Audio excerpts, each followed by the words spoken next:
extraño, muy extraño.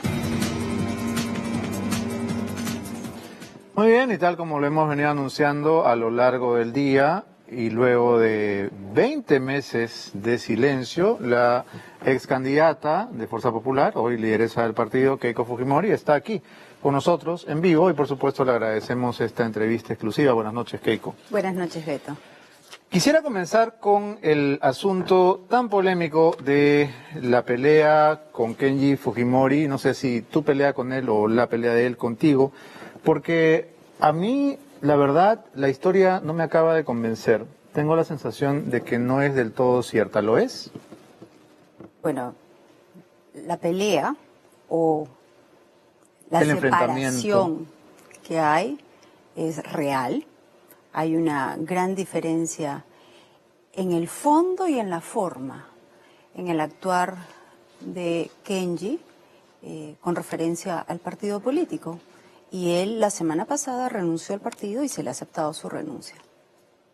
Claro, pero una cosa es el partido y otra cosa son las diferencias familiares. Y ha llegado un momento en el cual el país ha estado prácticamente pendiente de los roces al interior de una sola familia de todo el país, que es la familia Fujimori, ¿no? Lo hemos seguido, digamos, capítulo a capítulo, y los periodistas que somos un poco conspiranoicos decimos, ¿esto es de verdad o realmente vamos a llegar a la elección con dos candidatos Fujimori?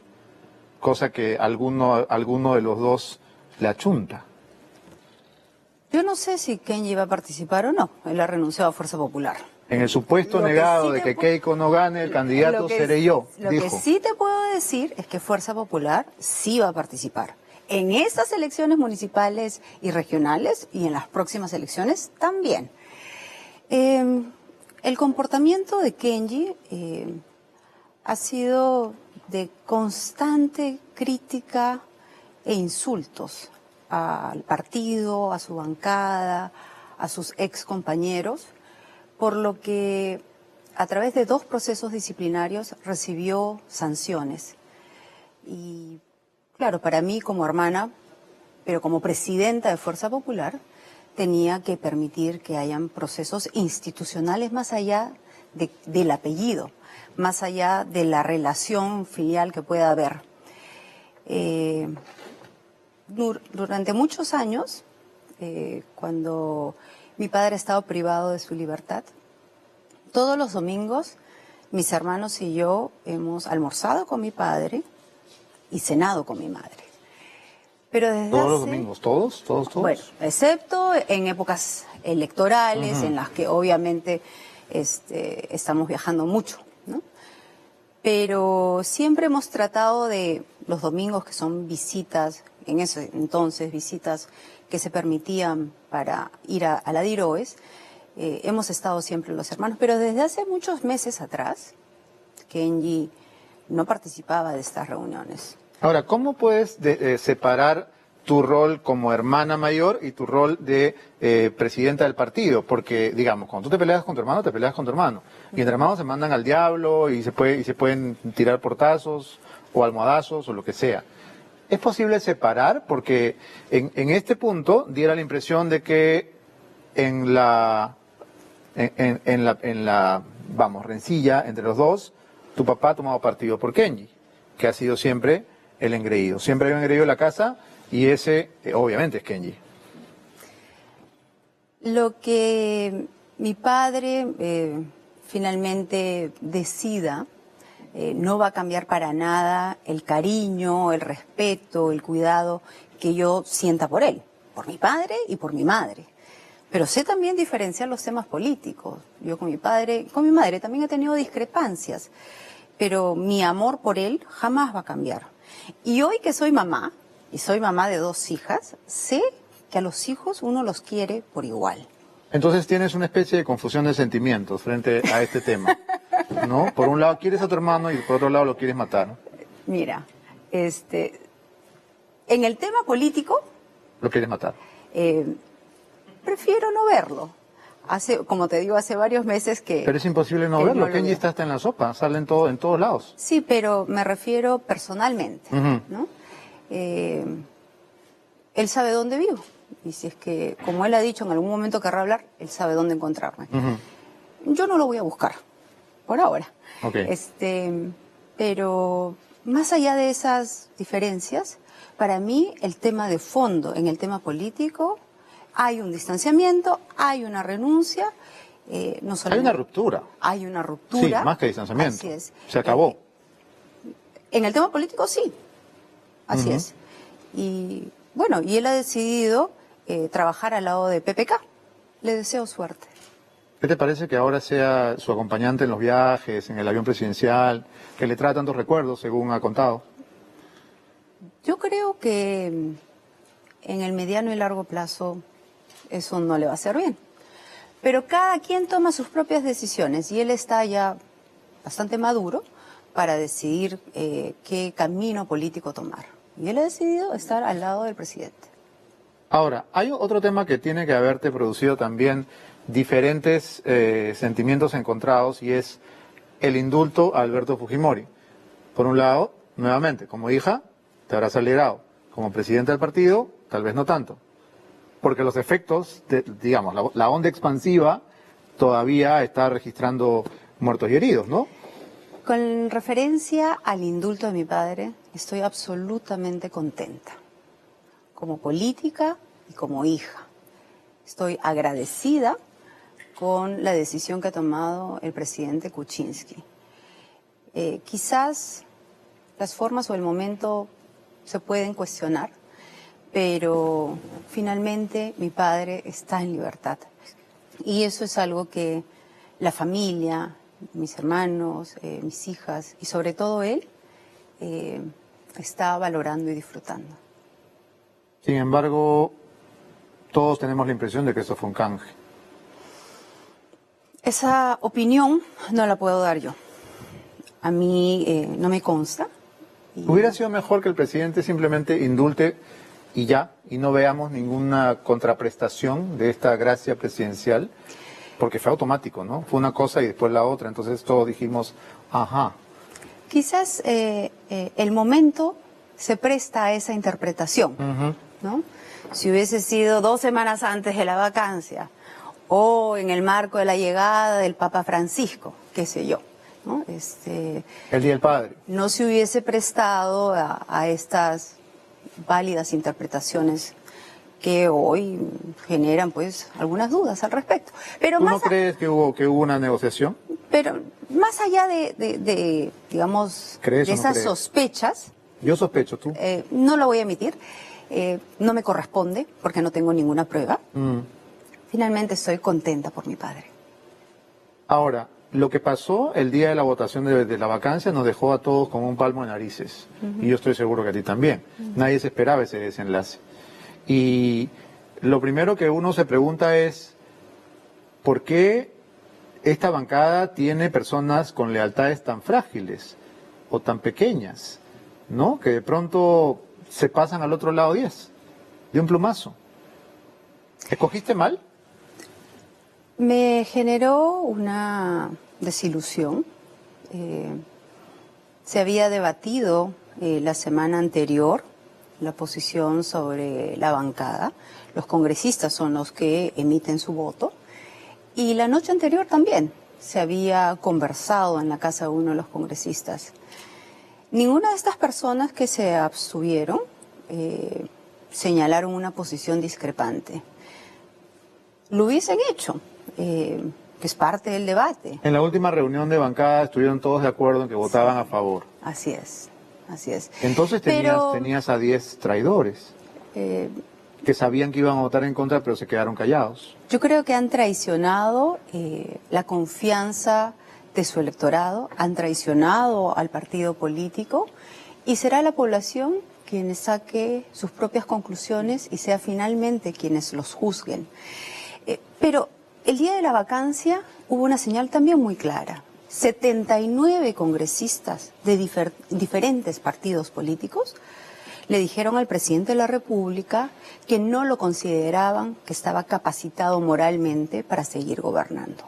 Y esa es una señal muy fuerte que hoy, meses después, se ve además reflejado y respaldado por la opinión pública a través de las encuestas.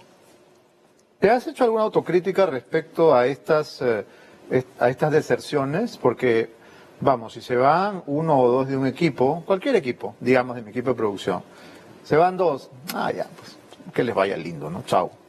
Pero si se van 14, yo diría, oye, un ratito acá el problema debo ser yo, porque todo el mundo se va. Recordemos una de las primeras entrevistas que dio el presidente de la República, que anunciaba que iba a jalarse 30 congresistas. O sea, anunciaba con poca vergüenza que iba a fomentar el transfugismo. Y hoy vemos, con un silencio cómplice de nuestros contrincantes, es más, a veces con celebración, cuando se jala a un congresista más nuestro. Kuczynski dijo, 30 de esos, se refería a los congresistas, se subieron al carro creyendo que Keiko iba a ganar las elecciones. Lo que hay que hacer, pensando de modo egoísta, es jalarse a algunos de esos. Estoy citando textualmente porque me puse a hacer mi tarea. Esto pasó en 2016. Y entonces PPK se los está jalando. Bueno, él mismo lo ha señalado hace 1 año y medio atrás que eso pretendía hacer. Ahora, claro, es la seducción del poder y su yapita más, ¿no? ¿Qué habrá de por medio? No sé. Un presidente tan debilitado como PPK resulta seductor todavía. No el presidente. El poder. El poder, pienso yo. El poder que se le va de las manos, como arena. La crisis que estamos viviendo en estos momentos me ha llevado a mí también a, finalmente, señalar algunos puntos y preocupaciones de lo que está ocurriendo en nuestro país. Pero déjame, antes de eso, ir a algo que dijo ayer en Canal N el congresista Becerril. Él dijo, estos congresistas Avengers, no se están yendo por un interés político, se están yendo por un interés económico. ¿Coincides con esa visión? Hay todo tipo de especulaciones, Beto, pero yo no me voy a atrever a hacer una especulación de esa naturaleza cuando a mí no me consta. ¿Se ha ido de boca Becerril? No creo, ¿Él sabe algo que tú no sabes? Él ha señalado que más adelante ha hablado de obras. Ha dicho que les han ofrecido obras para sus regiones, que por supuesto van a revertir en votos para los congresistas. Yo no tengo ninguna prueba al respecto. Me da la impresión de que Becerril tampoco. Lo que creo es que han sido seducidos por el poder. Con su yapita más. ¿Qué será esa yapita? Eso es lo que se especula al respecto, ¿no? ¿De dónde sale esto de la yapita? Que han sido seducidos por cosas, digamos, tangibles. Ofrecimientos concretos. Así es.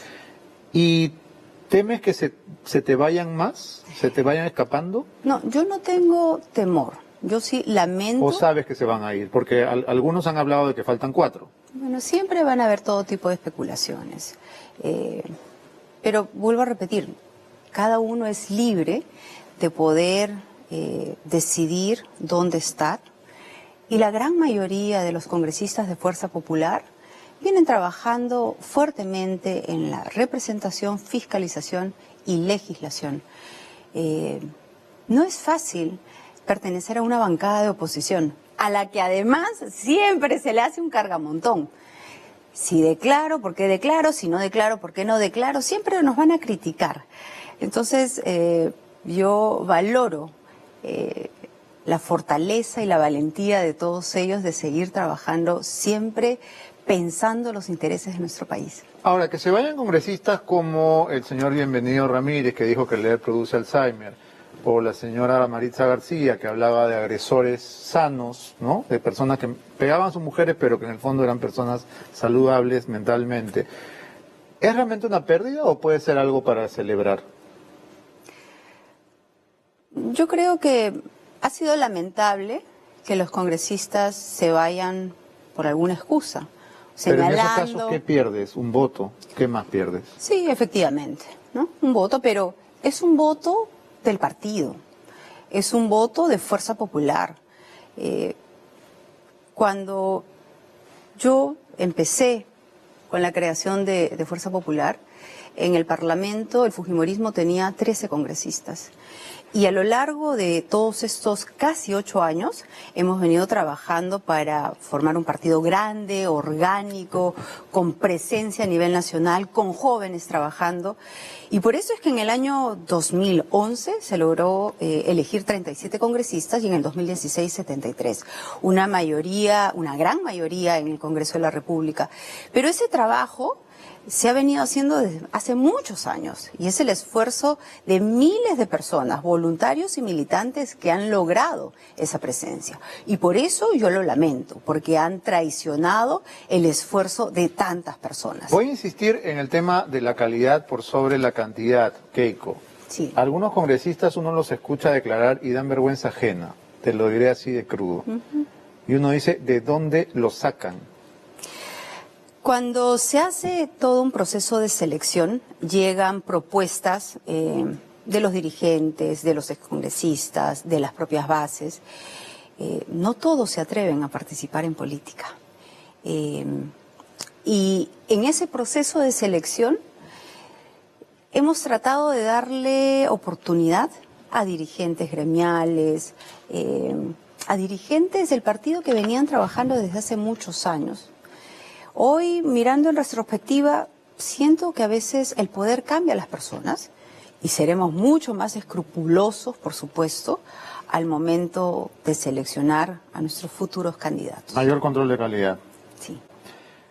Voy a hacer una pregunta más sobre Becerril para que no parezca que estoy obsesionado con él, pero hay algo importante que tengo que preguntar y es que Becerril comparó a Kenji con Montesinos y dijo que era un aprendiz de su tío y que seguramente su tío Vladi había dejado una profunda huella en él, ya que ambos compraban, estoy citando a Becerril, congresistas. Unos días después, Montesinos hizo algo que casi nunca hace, respondió vía las redes sociales de su abogada Estela Valdivia y dijo, en los 90 yo hablaba más con Keiko que con Kenji, así que si dejé alguna huella, debe ser en Keiko. Fue hace 17 años atrás, Beto, que en tu programa, en este canal, yo señalé que el señor Montesinos debía salir, debía retirarse del gobierno de mi padre. En Canal 11. En Canal Pero 11. sí, es verdad que fue un programa mío. Y fui una de las pocas personas del gobierno, en ese entonces de mi padre, que lo dije públicamente. Todos saben que yo me enfrenté al señor Montesinos. ¿Por qué te responde? Lo que creo es que busca dañarme.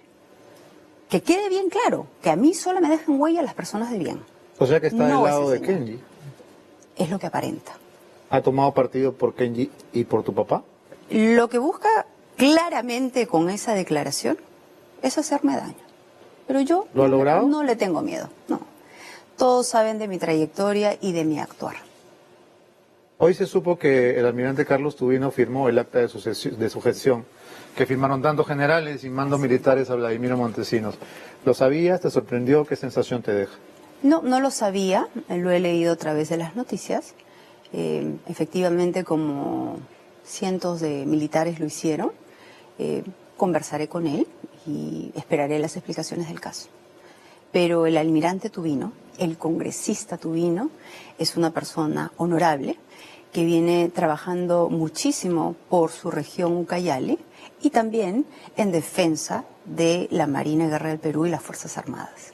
Hablando de congresistas, Rosa Bartra estuvo en una entrevista con nosotros la semana pasada, hablando de la ley que ella proponía una fórmula de trabajo, de práctica laboral a los alumnos de institutos, ley muy crítica, que aquí también hemos criticado. En las redes sociales, mucha gente me acusó de estar del lado de Odebrecht porque consideraban que tal entrevista atacaba a la presidenta de la comisión. Nada más falso, porque con Odebrecht no tenemos nada que ver, a diferencia de otros colegas. Sin embargo, hay la sensación de que Rosa Bartra, siendo parte de Fuerza Popular y siendo Fuerza Popular también objeto de investigación en el caso Odebrecht, ya pierde legitimidad, ya no puede seguir siendo la presidenta de la comisión. Rosa Bartra viene haciendo una extraordinaria labor en la Comisión Lavallato. Pero es importante señalar que esa comisión tiene 7 miembros, Beto, de las cuales solo 2 personas, 2, son de Fuerza Popular. El resto de congresistas pertenecen a otros partidos políticos. Es la comisión de investigación con mayor representación multipartidaria. Y si ella sigue en el cargo, porque han habido en algún momento cuestionamientos, ha sido ratificada por sus propios colegas de otros partidos. Y es gracias al trabajo de esa comisión en conjunto que se han encontrado muchas revelaciones que antes no se sabían. Así es que yo creo que más allá de los cuestionamientos coyunturales, yo saludo el trabajo de toda la comisión y especialmente de Rosa Bartra. ¿Van a volver a votar por la vacancia, Keiko? Yo creo que ante esta situación tan compleja, en la que hay serios cuestionamientos de corrupción contra el presidente de la República, y además vemos a un país detenido, paralizado, en la que no se han hecho avances, por ejemplo, en las zonas afectadas por el fenómeno del niño costero, yo creo que el presidente de la República debe de dar un paso al costado. Con referencia a la vacancia, se está generando un consenso bastante amplio en la que, de acuerdo a las noticias, ya hay varios partidos políticos que han manifestado su apoyo a esta moción. En el caso de Fuerza Popular, yo prefiero no pronunciarme porque recién el día de mañana la bancada se va a reunir y va a tomar una decisión. Y quiero ser respetuosa de la decisión final que tomen los congresistas. Pero tu opinión personal es que debería irse el PPK. Yo creo que el presidente tiene que dar un paso al costado. Creo que aliviaría esta situación de debatir una nueva moción de vacancia. Pienso yo que el señor Vizcarra, que además ha manifestado que no renunciaría ante la posibilidad de una vacancia o una renuncia, le podría dar un mayor impulso a nuestro país. Pero acá permíteme también, Beto, señalar sobre algunas especulaciones que se vienen vertiendo ahora y que se vertieron hace 2 meses atrás. Fuerza Popular, y quien habla, no está fomentando nuevas elecciones. Nosotros seremos absolutamente escrupulosos en el respeto del orden constitucional. Y como el señor Vizcarra ha señalado ya en una entrevista, él no va a renunciar. Y de acuerdo al orden constitucional, le correspondería a él asumir la presidencia de la República. Tengo la impresión de que ha cambiado la visión que tenía Fuerza Popular de Vizcarra de un tiempo a esta parte, porque con el escándalo Chinchero se fue antes de que lo voten y ahora parece que es el candidato perfecto. ¿Qué cambió? El señor Vizcarra renunció al cargo de ministro de Transporte. Porque lo habrían censurado. No, se especulaba una interpelación, pero el señor Vizcarra no se aferró al cargo y dio un paso al costado inmediatamente. Yo no he conversado con él, pero he leído su entrevista en la que él señala que no renunciará. Y eso creo que es una señal muy importante. Él es un hombre provinciano que tiene una mirada de ese Perú profundo y estoy segura que una persona como él, además con mayor experiencia política, podría implementar mejor los cambios que los peruanos estamos esperando. Vizcarra lo haría mejor que Kuczynski. Yo pienso que sí. ¿Cualquiera lo haría mejor que Kuczynski? En este caso le correspondería a Vizcarra y contesto por él. Yo creo que Vizcarra lo haría mejor. Pero es que si no es Vizcarra sería Meche, ¿no? Es que en el orden constitucional, Beto, no hay que mirar a las personas. ¿Es Vizcarra o es Meche? A cualquiera de las dos personas se le respaldaría tal como señala la Constitución. El verbo respaldar es importante porque es algo que no han hecho claramente con Kuczynski. Si él llegara al sillón presidencial, si PPK da el paso al costado o si lo vacan en el Congreso, que es una posibilidad, creo, bastante grande a la luz de los últimos sucesos, ¿la bancada de Fuerza Popular lo va a respaldar? Aquí permíteme también, Beto, hacer un análisis en retrospectiva de lo que ha venido haciendo Fuerza Popular desde el Congreso, porque se nos ha hecho una campaña absolutamente injusta señalando a Fuerza Popular como una bancada obstruccionista, y eso es absolutamente falso. Mercedes Arauz ha dicho que lo único que ustedes hacen es bloquear. Eso es lo que ella ha señalado ayer. Y permítame decir, desde el Congreso, el partido que yo presido ha dado votos de confianza a 2 gabinetes. Se le ha dado facultades para legislar en diferentes materias. Se ha revisado los decretos legislativos mano a mano con los ministros de Estado. Se ha dado la ley de reconstrucción con cambios en menos de 24 horas. Se ha dado 2 leyes de presupuestos. Y el día de hoy, la primera ministra había señalado ayer que Fuerza Popular obstruye. Yo creo que ella estaba mal informada. En las comisiones de Justicia y Economía, que son presididas además por congresistas de PPK, venían trabajando desde hace ya varias semanas en un debate amplio para el proyecto de ley que vaya en reemplazo del decreto de urgencia 003, este decreto nefasto. Yo te quiero señalar 2 cosas específicas, Beto. En este debate amplio, lo que Fuerza Popular propuso dentro de todas las 30 observaciones y sugerencias que se le dio, fue, por ejemplo, que en este proyecto se priorizara y se tomara en cuenta y se pusiera que los proveedores MIPES y los trabajadores serán tomados en cuenta en esta ley de salvataje. Y el segundo punto importante dentro de muchos de los que se ha dicho es que la Contraloría tiene que tener una presencia concurrente en todo este proceso. Hoy finalmente se ha aprobado. Entonces, ¿de qué obstrucción estamos hablando? Lo que hemos venido haciendo durante todo este año y medio es trabajar de la mano en las iniciativas que ellos han solicitado. Y cuando llega un proyecto de ley del Ejecutivo, los presidentes de los congresos, Luz Salgado y el señor Galarreta, han priorizado, como debe ser, el debate de estos proyectos. Entonces, digamos que, salvo vacar a PPK, no admitiría que hubo nada que la bancada haya hecho para desestabilizar o hacer trastabillar al régimen.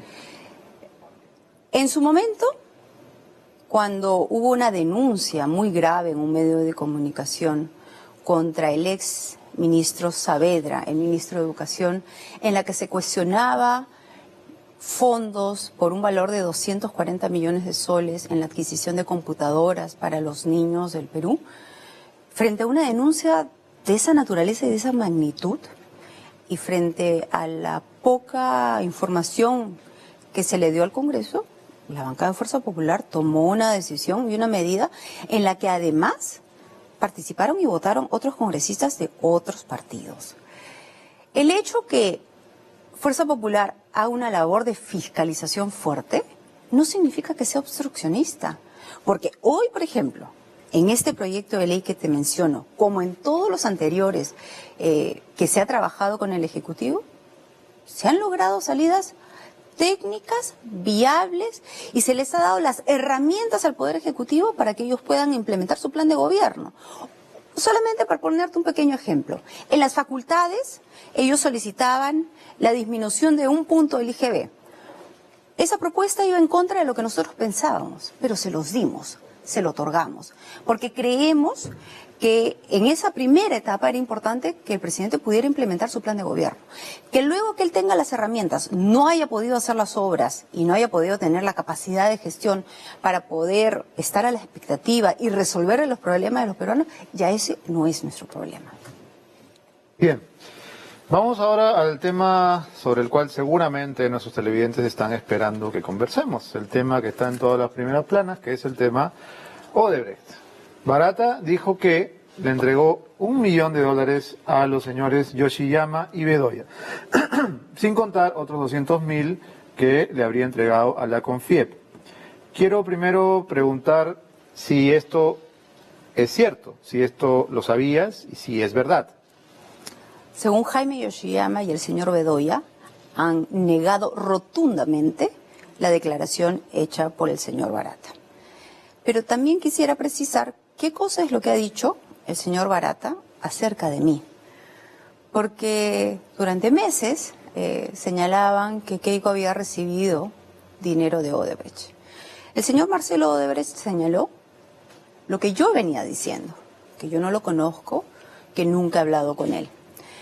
Y que si es que hubiese habido algún financiamiento, eso lo sabría el señor Barata. El señor Barata, que ha dicho acerca de mi persona, que jamás he solicitado dinero, que nunca me han entregado y que jamás he conversado sobre temas económicos o financieros conmigo. Es más, ante las tantas repreguntas, cerca de 15 repreguntas me contó mi abogada, él señaló que yo era una persona fría y distante y que nunca pudo interactuar conmigo. En el supuesto negado que la declaración del señor Barata fuera verdad, yo por lo menos hubiese tenido una cordialidad o hubiese agradecido un aporte de una empresa que en el 2011 no estaba siendo cuestionada. Pero yo me ratifico, confío en Jaime Yoshiyama y en el señor Bedoya.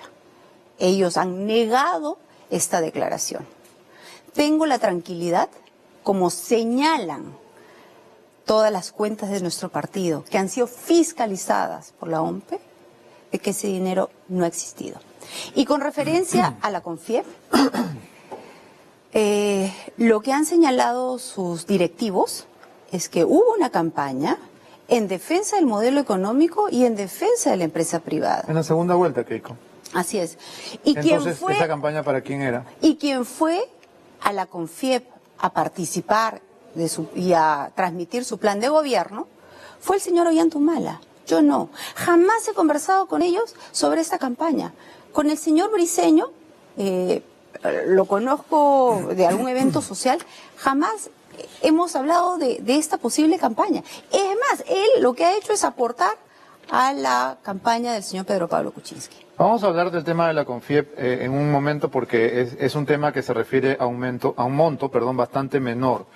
Pero quiero preguntarte entonces, si le crees a Yoshiyama y si afirmas categóricamente que no es cierto que Barata le dio $1 millón a Yoshiyama y a Bedoya, ¿cómo es posible que ellos citen incluso una dirección puntual donde se habrían producido estas reuniones? Y la dirección es Octavio Espinosa, 220 San Isidro, casa de Isaac Goldenberg, quien fuera canciller y ministro del gobierno de Alberto Fujimori. Ellos citan días y citan direcciones en las cuales se produjo esta reunión para entregas de dinero. Entonces, da tanto detalle que por lo menos nos genera dudas razonables. Es decir, el propio Roque Benavides ha dicho que se hizo una bolsa para frenar a Humala en la segunda vuelta y que una serie de empresas de la CONFIEP contribuyeron a eso. Y dentro de las empresas, de las veintitantas, ha dicho en RPP, estaba Odebrecht. Si estamos en la segunda vuelta y la campaña es para fomentar que el modelo económico continúe, que se continúe con el libre mercado, claramente no era una campaña a favor de Keiko, era una campaña en contra de Humala, que era tu único rival. Entonces, hay una serie de elementos sueltos, otro más, siendo la relación existente entre Yoshiyama y Goldenberg, que es el dueño de la casa donde se produjeron las reuniones. Yoshiyama y Goldenberg tuvieron una empresa offshore llamada Pegapaxi en Aruba, que comenzó con un aporte modesto y que en poco tiempo tuvo un capital de 5 millones. Es decir, información alrededor existe. Y yo quisiera que si tú estás dispuesta hoy a negar categóricamente, nos des elementos para creerte. Yo creo que la investigación va a llevar a que todos podamos conocer la verdad. Cuando salieron las declaraciones del señor Barata y el señor Yoshiyama se encontraba afuera, señalaban de manera muy ligera de que él se había fugado, cuando en realidad lo que él fue a hacer fue hacerse un chequeo médico. Y él adelantó su retorno frente a todas estas especulaciones. Apenas regresó el señor Yoshiyama, se presentó en el Ministerio Público para ponerse a disposición y para que lo citen de manera inmediata. Él ya ha declarado en otras oportunidades y estoy segura que lo volverá a hacer. Los detalles de sus finanzas no las conozco. ¿Sabías de la existencia de esta offshore? No. De esta sociedad entre Goldenberg y Yoshiyama. Sí sabía que eran socios, que tienen una relación de amistad de hace muchos años, pero no conozco los detalles de sus inversiones. Ni tengo por qué saberlas, ¿no? Pero sí confías en él. Confío en su palabra. Cuando se reveló los detalles de la declaración del señor Barata, conversé con él cuando él estaba en Estados Unidos y le señalé lo que habían dicho. Y él categóricamente negó esta versión. Envió una carta y me dijo: voy a regresar en el plazo más pronto posible. Lo que me sorprende, Beto, es que en estas declaraciones mencionaron otros nombres de otras personas a las que también les corresponde el derecho de la presunción de inocencia.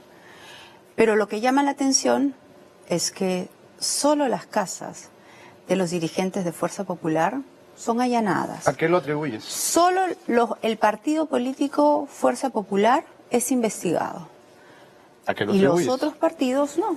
Yo creo que hay un sesgo y hay una intencionalidad política de debilitar y desprestigiar al partido Fuerza Popular. ¿No será Y que te han asignado a José Domingo Pérez Gómez, que es el fiscal más severo y más tenaz de todos los demás? Entonces, claro, a Keiko le ponen al fiscal que te va a perseguir como un cazador, y a los otros les han puesto fiscales un poco menos inflexibles.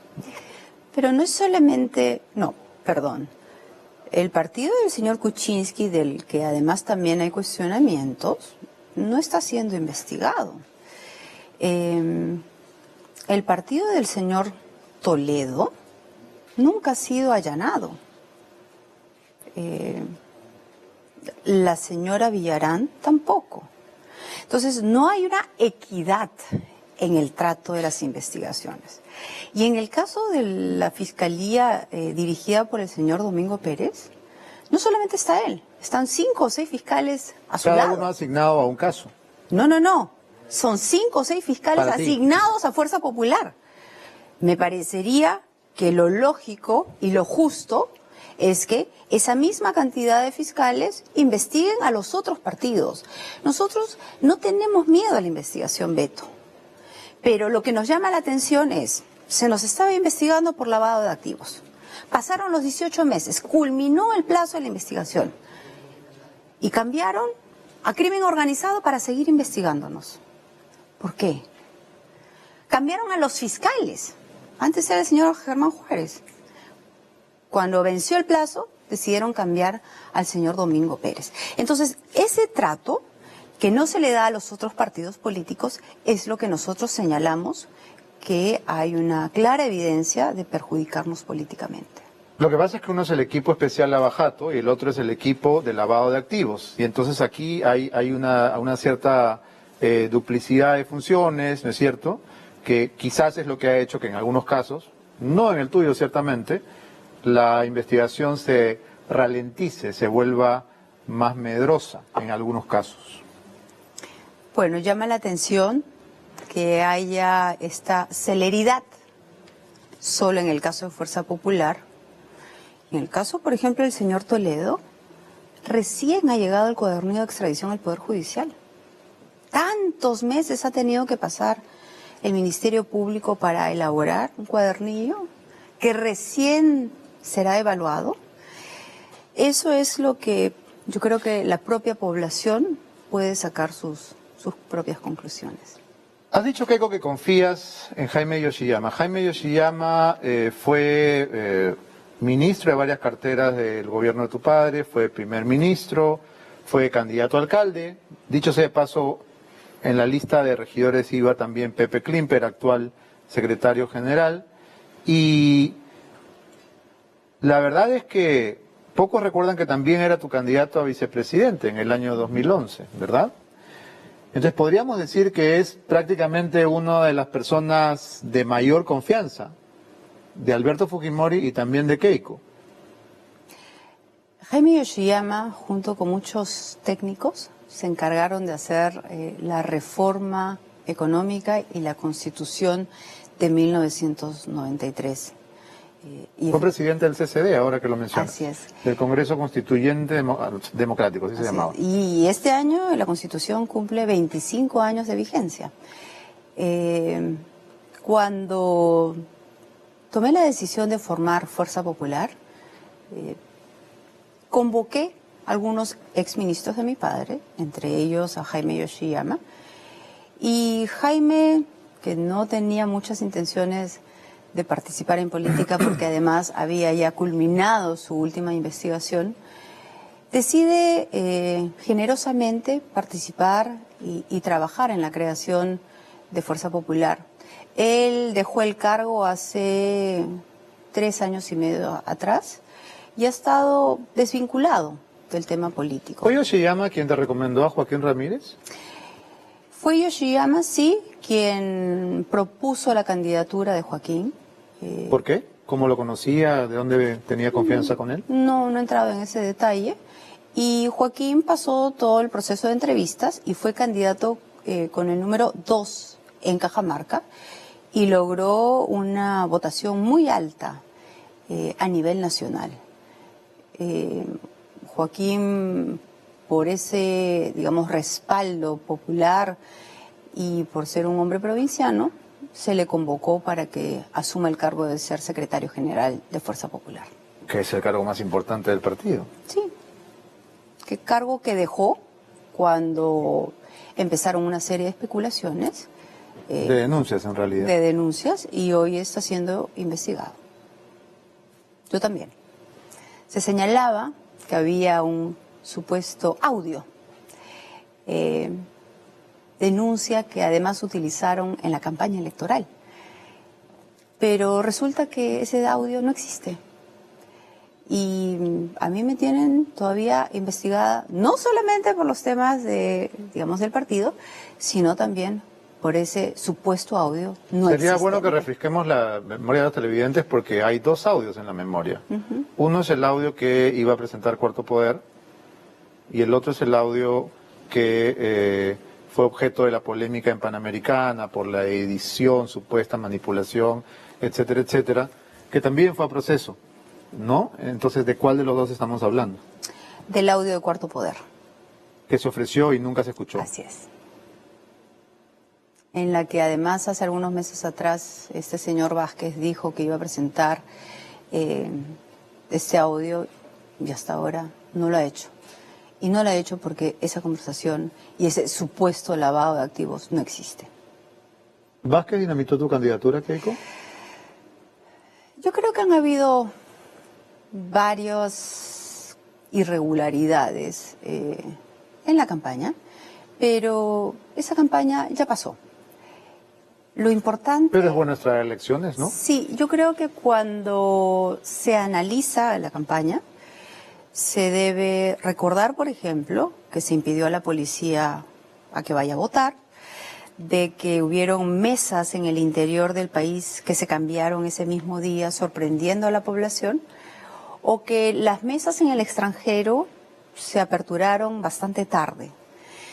Pero creo que esas denuncias que hubieron debe servir para que un futuro proceso electoral no vuelvan a ocurrir. Te he preguntado si Vázquez dinamitó la candidatura y no me has dicho si sí, o si no me has dicho, hubo diversas irregularidades. ¿Joaquín Ramírez fue una mala decisión? Joaquín Ramírez al final se convirtió en el foco de todas las denuncias y claramente dañó tu candidatura. ¿Cuánto la dañó? ¿Lo sabes? No creo que haya sido el único factor, sino que, como te he repetido hace algún momento, han habido diferentes aspectos. Pero en el caso de Joaquín Ramírez, cuando él asume el cargo de secretario general, no tenía ninguna denuncia, ninguna, Beto. 3 o 4 meses después de él asumir esta responsabilidad, se le inicia una investigación por un correo electrónico anónimo. Él es la primera persona interesada en que su caso se investigue a fondo. Y como la fiscal en primera instancia ha señalado en un informe de más de 200 páginas, no ha encontrado responsabilidad alguna. Me corresponde a mí esperar la investigación completa, porque está en segunda instancia. Si la investigación no arroja ningún resultado, ¿volverá Joaquín Ramírez a Fuerza Popular? Yo creo que él está tranquilo y entusiasmado en el sector privado.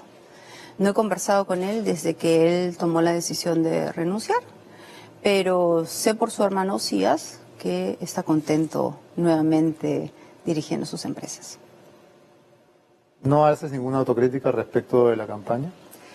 No, he hecho varias autocríticas, pero también creo que esa campaña fue extremadamente violenta verbalmente. Cometimos errores, por supuesto. Y cuando uno ingresa a una campaña electoral, uno sabe que puede ganar o perder. En este caso, luego de las elecciones, que fue un 5 de junio, yo reconocí los resultados el 10 de junio, en una conferencia en la que además me acompañó mi familia, la plancha, los congresistas y el equipo técnico, reconociendo los resultados. Luego de esa campaña tan virulenta, Beto, y viendo lo polarizado que estaba el país, en la que además las bases de Fuerza Popular pedían nuevas elecciones o grandes movilizaciones. Y yo señalé que no íbamos a hacer eso, que teníamos que respetar ese resultado. Y viendo esa polarización, mi forma de contribuir a la calma fue mantener un prudente silencio. Has mencionado dentro de las irregularidades que encontraste en la campaña que los policías no pudieron votar, que las mesas en el extranjero se abrieron tarde. ¿Te robaron la elección? Yo creo que cada peruano podrá sacar sus propias conclusiones. Necesito Y además, una respuesta tuya, Keiko. ¿Qué piensas tú? Yo reconocí los resultados, Beto. Yo los reconocí Pero como ¿pero demócrata qué que soy. sientes en tu fuero interno? ¿Que perdiste en buena lid o que hubo trampita o hubo debajo de la mesa factores que... Mira, hubieron irregularidades hasta, por ejemplo, ese famoso celular de Montesinos que lo encontraron el día antes de la elección. Cosas rarísimas. Y ese día no se puede hablar de política. Ningún miembro de Fuerza Popular pudo salir a desmentir esas insinuaciones que se hacían por ese celular de Montesinos. ¿Le encontraron el celular para dañarte? Por supuesto, en la que señalaban además que habían encontrado 2 números de teléfono, así, de manera muy ligera.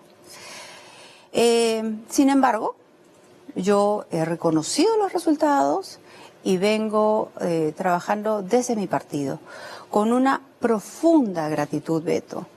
En las elecciones del 2016, más de 8 millones de peruanos depositaron su confianza en mí. Pero siento también que más allá de esas irregularidades, los agravios verbales fueron demasiado fuertes. Cuando culminó el proceso electoral, la segunda vuelta con el señor Ollantumala, yo fui a saludarlo, lo fui a felicitar. No lo hice con el señor Kuczynski porque era mi gesto político de rechazo a todos los agravios que no solamente quien habla, sino todos los simpatizantes de Fuerza Popular habían recibido. Los agravios pueden o no causar efecto en el agraviado. A uno le pueden decir samba canuta y a uno le puede resbalar o no. ¿Cuál fue el agravio que te hirió? No es que me hirió, sino que me causó una gran preocupación que se señalara que en el Perú se estaba implementando un narcoestado. Y estas noticias salieron por todo el mundo. Y eso es un agravio al Perú. Eso es una noticia terrible que genera una pésima imagen en nuestro país. Entonces, yo creo que una campaña electoral también tiene sus formas y tiene sus límites. Y en este caso no se supieron respetar esos límites. Aquello de hija de ratero, ratera también, ¿no te hirió? Ahora que a él se le señala con todas estas acusaciones de corrupción, me pregunto si es que volvería a señalar algo así. O le pregunto a Kenji, ¿qué siente cuando recuerda esa frase? PPK le dijo ratero a tu papá. Así es. ¿Se olvida eso, Kenji? ¿Crees? Yo he rechacé esa afirmación. Pero vuelvo a repetir, Beto, la campaña pasó. Desde Fuerza Popular venimos trabajando constructivamente en el Congreso, logrando consensos para aprobar normas fundamentales. Y nosotros vamos a celebrar el 8º aniversario este viernes. Cumplimos 8 años de vida institucional. Somos un partido joven y venimos preparándonos para las elecciones municipales y regionales en las que vamos a participar activamente. No solamente en varias regiones de nuestro país, sino también en la capital. Muchos fuimos muy críticos del manejo de los medios en el gobierno de Alberto Fujimori y yo quería tu comentario sobre el comportamiento de los medios de comunicación en la última campaña electoral. ¿Sientes que hubo medios de comunicación que hicieron campaña por Kuczynski? Claramente. ¿Cuáles? No, no los voy a señalar, Beto. La campaña ya pasó, pero hubo un cargamontón, ¿no? No solamente de los medios de comunicación, sino me enfrentaba pues al mundo entero. ¿La televisión estuvo a favor de PPK? Ampliamente, ¿no? ¿La televisión en general? En su gran mayoría. Eran pocos los periodistas objetivos como tú que le daban tribuna a ambos lados. Bueno, yo no creo que fuera objetivo. Lo que pasa es que tenía como jefe a Augusto Álvarez Rodríguez, que había convertido el área de prensa de Latina en el comando de campaña de PPK. Entonces yo, porque soy Contreras, dije voy a entrevistar a Keiko y no me dieron cámara. Y eso le constará a tu jefe de prensa que tuvimos que pagar con la nuestra para poderte entrevistar, porque estabas vetada. Sí. ¿No? Entonces por fregar te entrevistamos. Ese es un ejemplo de, digamos, de muchos de los maltratos que en la campaña recibimos, pero yo te voy a decir una cosa. Pero lo de Cuarto Poder, ¿sientes que ya fue, digamos, una cosa, digamos, orquestada? ¿O simplemente fue una legítima denuncia periodística? No, fue una cosa orquestada en la que además utilizaron un medio internacional y cortaron partes de una entrevista a una funcionaria de la DEA. Felizmente, al día siguiente de este reportaje, la DEA, esta institución americana, que nunca saca informes con referencia a personas, señaló claramente que en mi caso yo no estaba siendo investigada ni antes ni durante el señalamiento de esta denuncia. Pero más allá de este cargamontón, Beto, yo lo que siento es que esta campaña electoral del 2016 me ha vuelto más fuerte, espiritualmente sobre todo. No le tengo miedo al cargamontón mediático. Y que el Comercio haya titulado hace algunas semanas, cuando se interrogó a Marcelo Odebrecht, afirmando que recibiste dinero, ¿lo sientes también como un ataque del diario El Comercio o del grupo El Comercio en su conjunto? Claro, lo que me llama la atención es que cuando se dio la declaración del señor Odebrecht, él señala en todas sus respuestas que no me conoce, que nunca me ha visto, que él no recuerda de que se haya aprobado algún financiamiento, que él nunca había dado una orden de esa naturaleza. Pero Keiko, a los Entonces, candidatos nunca se les da la plata en la mano. Vamos, salvo Nadine Heredia, que se aseguraba de que la plata se la dieran a ella, todos los demás políticos tienen pues, ¿no?, personas encargadas de eso. Pero el señor Barata ha señalado que varios de esos políticos le han agradecido. Bueno, pero eso te convierte en una malagradecida, más no necesariamente en inocente. Perdón, Beto. El argumento que me estás dando no prueba. No. En mi caso, el señor Barata ha señalado que soy fría, distante, que jamás... Pero eso es una característica de tu personalidad, Keiko. Eso no significa que... Yo no recibí plata porque soy frío y distante. No, eso no, una cosa que jamás no es he causa de la solicitado, otra. jamás he recibido y jamás he conversado de temas de financiamiento económico con él. Él ha ratificado lo que yo he venido señalando desde hace varios meses atrás. Y entonces Yoshiyama y Augusto Bedoya. En el caso de ellos niegan la declaración del señor Barata, como lo han negado otras personas. ¿Tú confías igualmente en ambos o confías más en Yoshiyama que en Augusto Bedoya? No, yo confío en ambos. ¿Y por igual? Sí.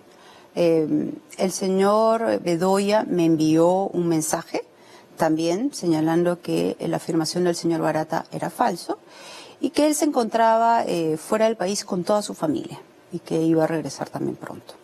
O sea que el allanamiento se ha hecho en ausencia del dueño de casa. No, él ya había Ya está regresado. aquí. Sí, así es.